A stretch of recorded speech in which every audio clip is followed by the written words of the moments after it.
मथुरा।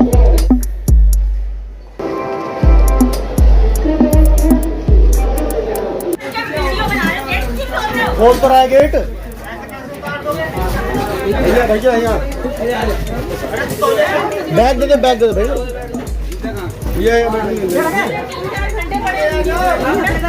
अरे यहाँ बैठे। अरे गेट खोलने के लिए पहुंच तो गया था आंटी जी, बिना मतलब लड़ रहे हो आप तो। सवारी हम लोग।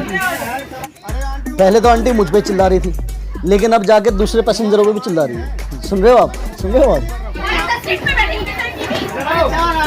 अरे जा वाले जाऊँगा बैठूंगा।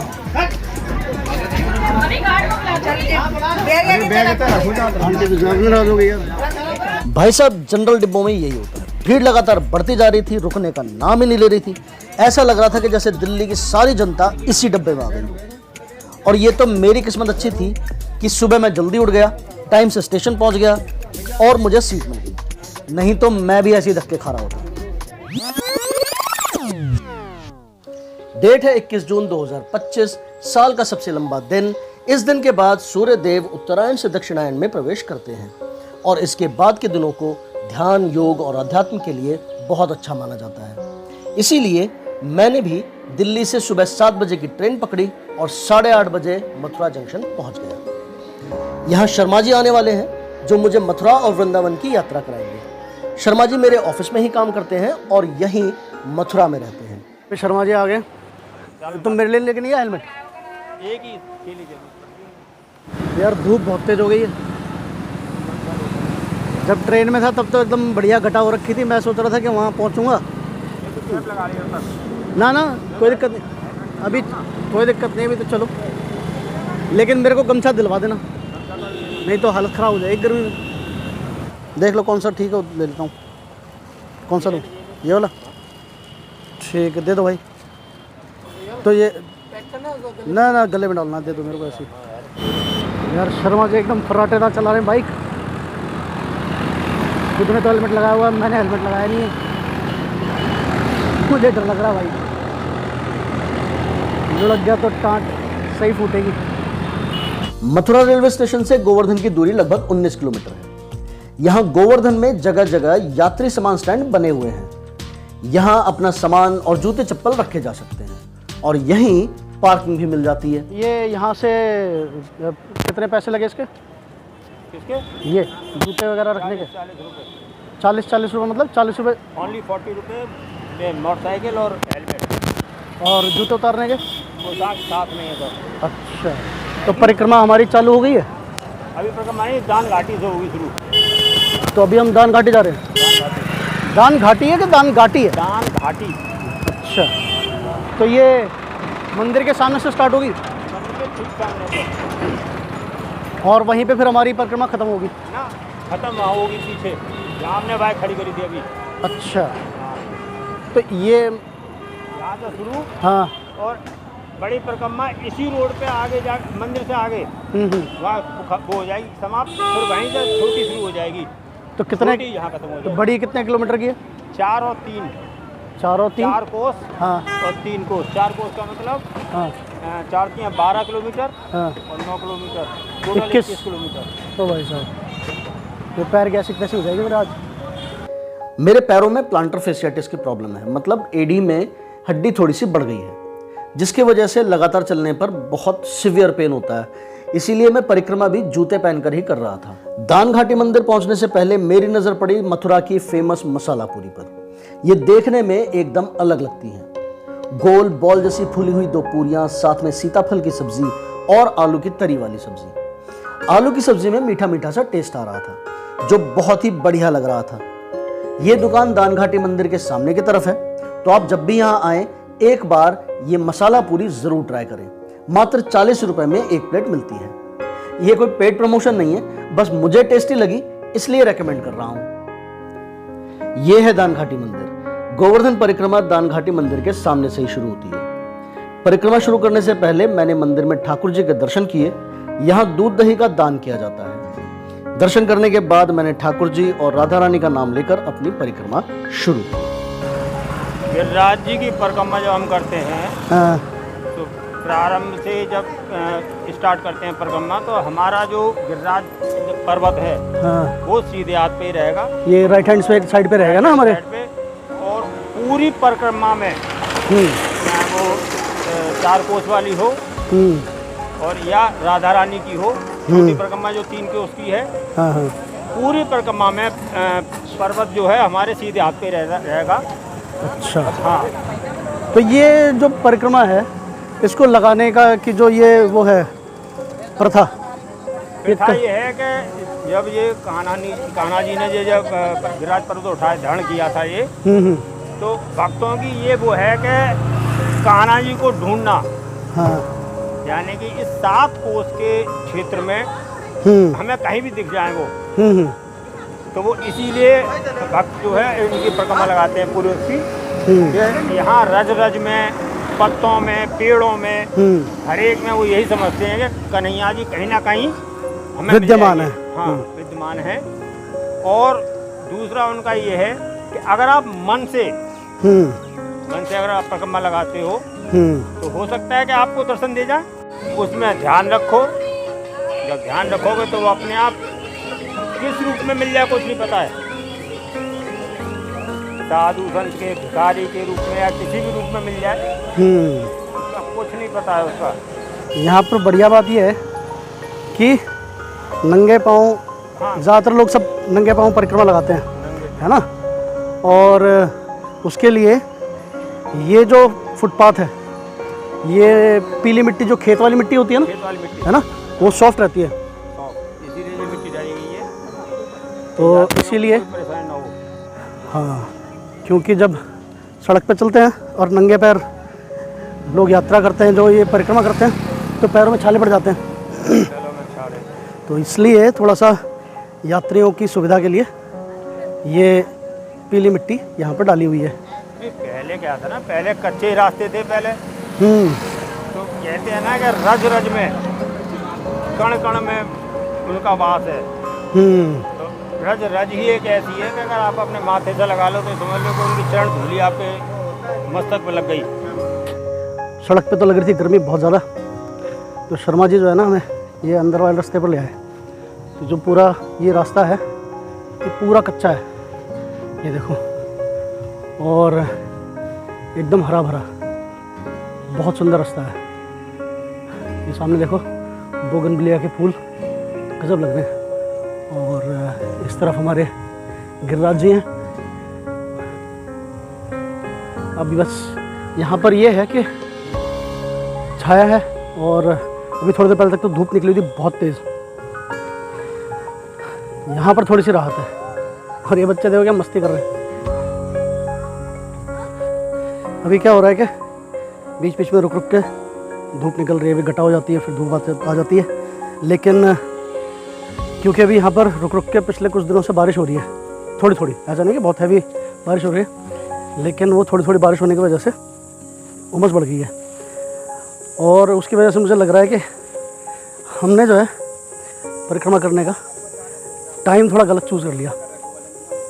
हालांकि ये साल के 12 महीने परिक्रमा की जाती है, लेकिन ये जो टाइम है उमस वाला है बहुत ज़्यादा, तो इसमें इतना लंबा चलना वो थोड़ा सा चैलेंजिंग हो जाता है, क्योंकि 21 किलोमीटर की परिक्रमा है।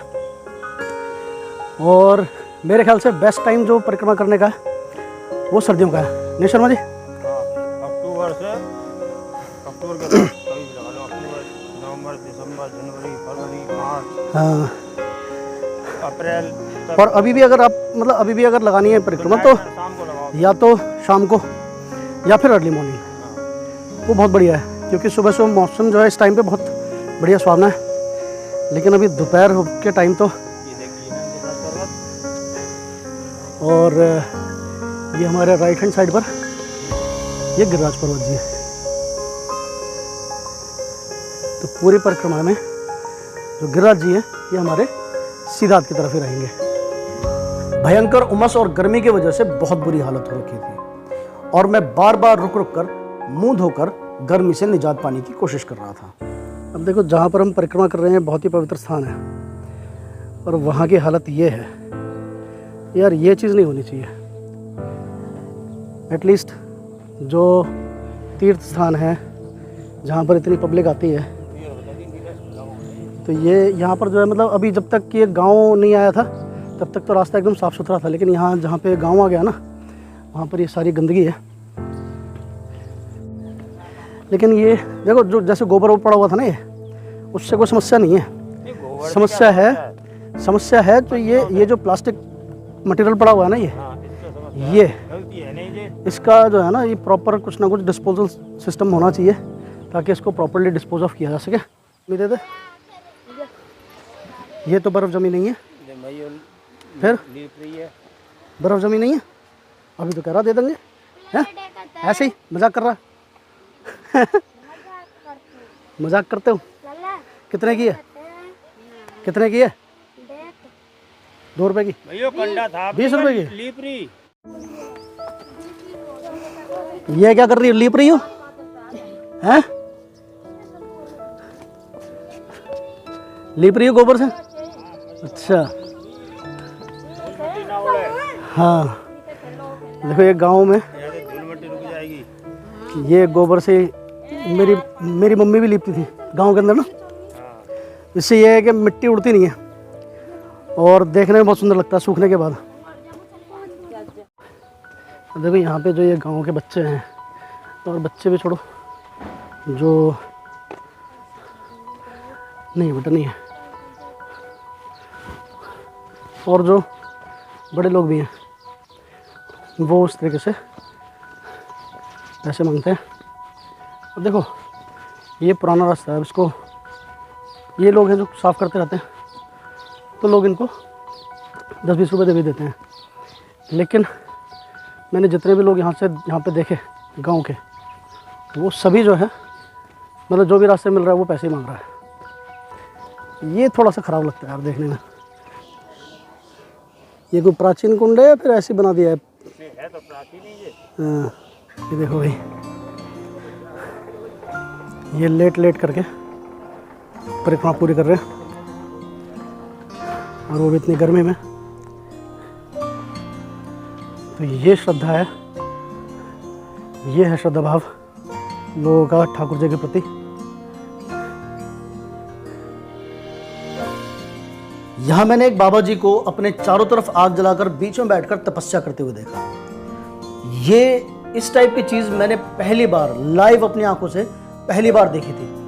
इस टाइप की चीज़ें हमने सीरियलों में देखी हैं, टीवी में देखी हैं कि लोग बैठकर तपस्या करते हैं, लेकिन यहाँ पर मैंने एक साधु को सच में अपनी आंखों से तपस्या करते हुए देखा। अभी मेरे पैर में जो प्लांटर फेसियाटिस की प्रॉब्लम हो रखी है ना, उससे बहुत प्रॉब्लम है।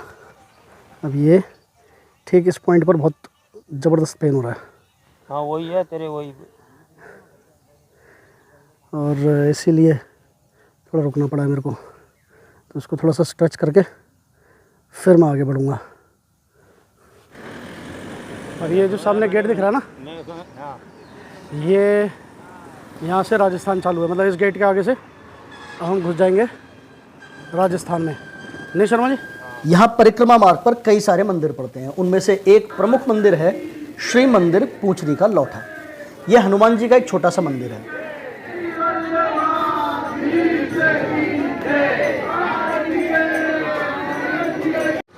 अब ये जो सामने गेट दिख रहा है ना, यहाँ पर हो गई है अब राजस्थान की सीमा समाप्त। जो पीछे गेट था वहाँ से राजस्थान चालू होता है, और जो ये वाला गेट है यहाँ पर ये राजस्थान की सीमा ख़त्म होती है, और यहाँ से आगे दोबारा से यूपी स्टार्ट हो जाता है। परिक्रमा मार्ग पर और भी कई इंपॉर्टेंट मंदिर पड़ते हैं, जैसे कि श्रीनाथ जी मंदिर, श्री दंडवती शिला, श्री यमुना महारानी मंदिर और श्री मुखारबिंदु मंदिर। इंद्र ने क्रोध में आकर ब्रजभूमि को नष्ट करने के लिए 7 दिन और 7 रातों तक भयंकर वर्षा की। तब भगवान श्री कृष्ण ने इसी जगह पर गोवर्धन पर्वत को अपनी कन्नी उंगली पर धारण किया था और ब्रजवासियों को इंद्र के क्रोध से बचाया था। श्री मुखारबिंदु मंदिर की तरफ जाने वाली जो गली है, यहाँ मथुरा की फेमस आलू की जलेबी मिलती है। यार यहाँ जो पीछे गली थी ना, यहाँ पर मिलती है वो आलू की जलेबी। वो मेरा खाने का बड़ा मन था, लेकिन दिक्कत ये है कि अभी दोपहर के बज रहे हैं 1:30, और अभी इस टाइम पर वो सारे हलवाई सो रहे हैं। और ये जलेबी बनती हैं शाम को और सुबह के टाइम मिलती हैं। तो ये तो मिस हो गई, कोई नहीं, जब कभी अगली बार आऊँगा तब खाएंगे। सर्दियों में दिन भर चलता है। इस परिक्रमा मार्ग पर जो देखने लायक एक और चीज़ है वो है यहाँ के पेड़। इनमें से बहुत से पेड़ तो कम से कम 100 150 साल पुराने होंगे। ये देखो भाई, मेरे पीछे जो ये पेड़ है, क्या ज़बरदस्त पेड़ है और कितना पुराना है यार ये, है ना। ये देखो अंदर से पूरा खोखला हुआ पड़ा है और ऐसे पूरे रास्ते में आपको ऐसे हज़ारों पेड़ दिखेंगे।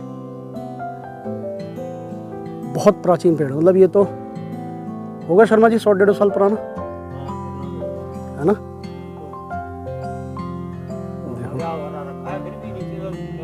हाँ अभी भी हरा पेड़ है।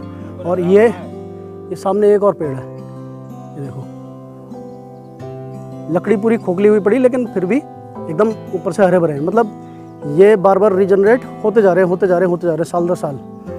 तो ये गजब चीज़ है यार, यहाँ पे बहुत बहुत पुराने पेड़ आपको देखने को मिलेंगे यहाँ पे। ये देखो ये पेड़ पूरा अंदर से खोखला है, इसमें से देखो आर पार लाइट दिख रही पूरी, और फिर भी पेड़ पूरा ऊपर से हरा भरा। यहाँ परिक्रमा मार्ग पर बहुत सारी पुरानी बिल्डिंग्स भी देखने को मिलती हैं, जिनकी हिस्ट्री एग्जैक्टली यहाँ के लोकल लोगों को भी नहीं पता, लेकिन इन पुरानी बिल्डिंग्स को देखना मेरे लिए बहुत फैसिनेटिंग था। अभी सामने दिख रहे हैं एक बाबा जी बैठे हुए हैं, लेटे हुए हैं, तो उन्होंने भी पानी मांगा और तुरंत मेरे मुंह से निकल गया कि और पानी नहीं है, जबकि एक बोतल पानी था। तो तुरंत शर्मा जी ने मेरे को टोका और उन्होंने मेरे को बोला कि किसी को पानी के लिए मना नहीं करना चाहिए, और फिर हमने उनको पानी की बोतल निकाल करके वहाँ पर पानी दिया।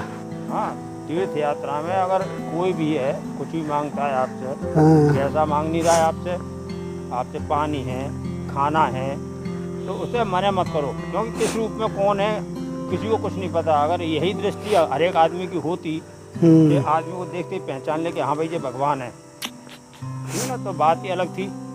अब उसमें वो किसी भी रूप में कोई भी आ सकता है आपके पास, तो कभी इन चीज़ों के लिए मना मत करो। भाई खाना खाना है, खाना खा लो। सेम ऐसा ही प्रसंग जो है वो महाभारत में नहीं है शर्मा जी, कि जब वो भीम वनवास के दौरान घूम रहा होता है, हाँ, तो वानर रूप लेकर के हनुमान जी वहाँ पर लेटे होते हैं और अपनी पूंछ फैला के, और मैं बूढ़ा हूँ, हाँ, और वहाँ पर वो भीम, तो पूंछ उठा दे, हाँ, और फिर वहाँ पर भीम को जो है हनुमान जी के दर्शन हुए थे। तो ये बहुत बड़ी बात है जो भी शर्मा जी ने बोली, और मतलब सीखने को मिली कि भाई खाना पानी अगर कोई मांग रहा है तो मना मत करो।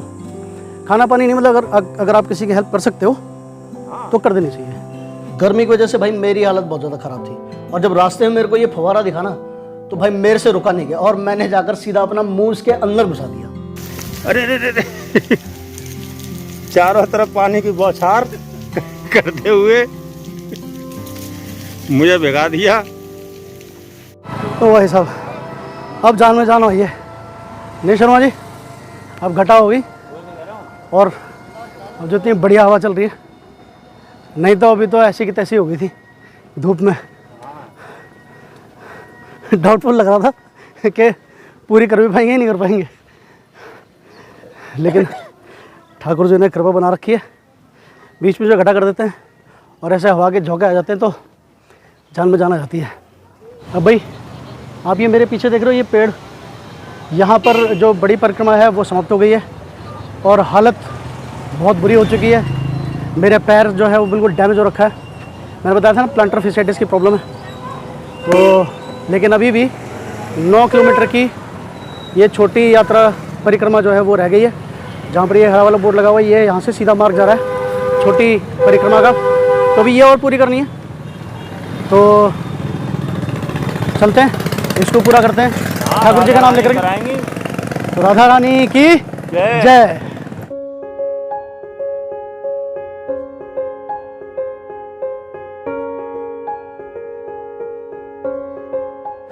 भाई मेरी हो रही है हालत बहुत ज़्यादा ख़राब, और शर्मा जी जो है वो रुक नहीं रहे, और मेरी बैंड बजी पड़ी है, पैर ने बिल्कुल जवाब दे दिया है। तो मैं ये बादाम शेक का बहाना ले करके, कभी बादाम शेक का बहाना ले करके, कभी पानी का बहाना ले करके मैं बीच बीच में ब्रेक ले रहा हूँ, ताकि थोड़ा मेरे पैर को रेस्ट मिलता रहे। ये क्या शर्मा जी, चूतट्टे का हनुमान, ये क्या मतलब? हनुमान जी ने विश्राम किया यहाँ, अच्छा, यहाँ बैठे थे, हाँ, तो इसलिए इस जगह का नाम चूतट्टे का है। तो भाई साहब ये वो जगह है जहाँ पे हनुमान जी ने विश्राम किया था, इसीलिए यहाँ इस जगह का नाम है चूतट्टे का हनुमान। तो क्योंकि हनुमान जी ने यहाँ पर रेस्ट किया था, तो इसीलिए मैंने शर्मा जी से आग्रह किया कि भाई हम भी यहाँ पर टेक लेते हैं। तो इसी बहाने मुझे एक और रेस्ट मिल गया। इस टाइम मेरे पैर की हालत बिल्कुल बहुत बुरी, डेमोग्राफी ख़राब हो रखी है मेरे पैर की इस टाइम। लेकिन अब यहाँ से राधा कुंड है 4 किलोमीटर, कुसुम सरोवर 6 किलोमीटर और वृंदावन 26 किलोमीटर। तो भाई वृंदावन का मेरा प्लान तो है, लेकिन अभी देखता हूँ आज शाम तक ये यात्रा कंप्लीट करने तक, परिक्रमा कंप्लीट करने तक मेरी कंडीशन कैसी रहती है। फिर मैं रात को डिसाइड करूँगा कि वृंदावन में जाऊँगा या नहीं, ठीक है। बाकी अभी मैं आगे बढ़ूँगा ये राधा कुंड देखने के लिए और कुसुम सरोवर देखने के लिए। तो ये शर्मा जी कह रहे थे कि ये जो है ना उनकी अभी तक की स्लोएस्ट परिक्रमा है। वो कह रहे थे 21 किलोमीटर की परिक्रमा जो वो 2.5-3 घंटे में कंप्लीट कर देते हैं। तो दिक्कत क्या है कि मेरे पैरों में बार बार प्रॉब्लम हो रही है, दर्द हो रहा है, इसलिए मैं बार बार बीच बीच में रेस्ट ले रहा हूँ।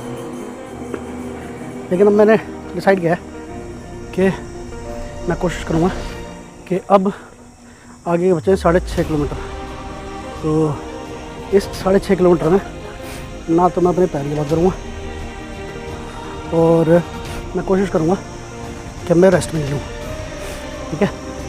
तो देखता हूँ कि मैं बिना रुके ये आगे का 6.5 किलोमीटर कंप्लीट कर पाता हूँ या नहीं, ठीक है। ये है चैतन्य महाप्रभु जी का मंदिर, जो कि श्री कृष्ण के एक परम भक्त थे। इसके बाद आता है राधा कुंड, और यहाँ इस एरिया की जो मेन पॉपुलेशन है, इंटरेस्टिंगली वो मेनली बंगालीज की है। ये बहुत ही इंटरेस्टिंग चीज़ मैंने यहाँ पर देखी।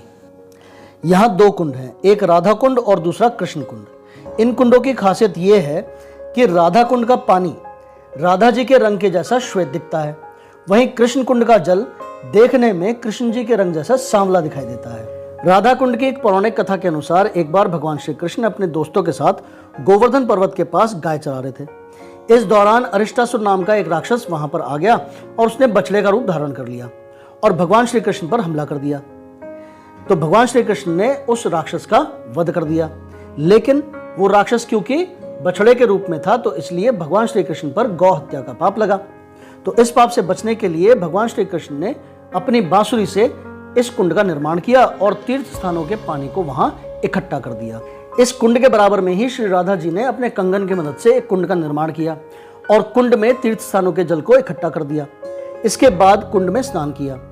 तो भगवान श्री कृष्ण ने राधा जी से प्रसन्न होकर उन्हें वरदान दिया कि जो दंपत्ति जिनको संतान की प्राप्ति नहीं हो रही हो, अगर वो अहोई अष्टमी की रात को यहाँ स्नान करते हैं तो उससे उनको संतान प्राप्ति होगी। यह है कुसुम सरोवर। कहा जाता है कि भगवान श्री कृष्ण यहाँ से राधा जी के श्रृंगार के लिए कुसुम यानी कि फूल इकट्ठा किया करते थे और उन्हें मालाओं में गूंथा करते थे, इसीलिए सरोवर का नाम कुसुम सरोवर पड़ गया। कुसुम सरोवर के इस प्राचीन कुंड को ओरछा के राजा वीर सिंह जुदेव ने 1675 में पक्का बनवाया था। 1763 में भरतपुर के राजा सूरजमल की मृत्यु होने के बाद उनके बेटे जवाहर सिंह ने इस तालाब का नए सिरे से रेनोवेशन करवाया और अपने पिता सूरजमल की याद में बहुत बड़ी बड़ी छतरियां बनवाई। भाई ये जो बाबा जी देख रहे हो ना आप, अब इनके सामने पत्थर के 2 ढेर पड़े हुए हैं, एक इधर वाला और एक इधर वाला। ये टोटल पत्थर 108 है और यहाँ से पत्थर ये उठा करके आगे रख रहे हैं। तो जब ये यहाँ से सारे पत्थर वहाँ पहुँच जाएंगे तब ये आगे बढ़ेंगे। तो अब सोचो इसमें इनको कितना समय लगेगा ये परिक्रमा पूरी करने में, और कब से ये परिक्रमा कर रहे होंगे। राधे राधे महाराज जी। आप कब से कर रहे हो ये परिक्रमा? राधा कुंड से उठाई कर हो गए 3-4 महीने। हैं? 3-4 महीने राधा कुंड से उठाई। राधा कुंड से? तो मतलब ये परिक्रमा करते हुए कितना टाइम हो गया? 4 महीना करे हो। 4 महीने?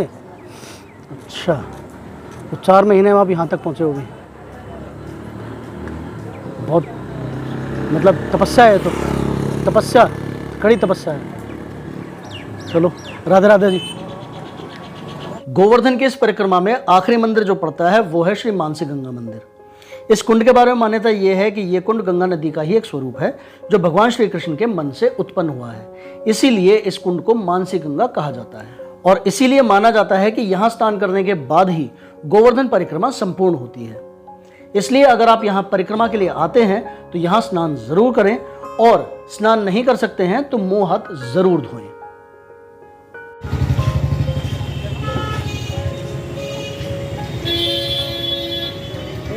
लाल की जय, गिरिराज धरण की जय। तो भाई फाइनली यात्रा समाप्त हो गई है और बीच में मैंने एक भी ब्रेक नहीं लिया। ब्रेक का मतलब जहाँ जहाँ पे मंदिर थे वहाँ पर हम रुके, उसके अलावा मैंने कोई और ब्रेक नहीं लिया। अभी शर्मा जी गए बाइक लेने के लिए और अभी मैं देखता हूँ शर्मा जी घर जाऊँगा और वहाँ जा कर के फिर देखता हूँ कि आगे का प्लान क्या बनाऊँगा। ठीक यार, अभी सुबह के बजे 3:30 और जो मेरा आगे का प्लान था वृंदावन जाने का वो मैंने कैंसिल कर दिया क्योंकि पैर की कंडीशन ज़्यादा ख़राब हो गई और एक की नहीं दोनों की। तो मैं घर जाऊँगा और फिर फिजियोथेरेपी कराऊँगा। फिर देखते हैं नेक्स्ट वीक या जब भी प्लान बनता है फिर। और अभी शर्मा जी आए हुए मेरे को स्टेशन पे छोड़ने के लिए, तो ट्रेन मेरी आ चुकी है। तो ट्रेन मेरी आ चुकी है, मैं बैठूँगा ट्रेन में। ठीक, ये थी आज की वीडियो। मिलते हैं अगली वीडियो में। तब तक के लिए bye bye, take care and stay safe.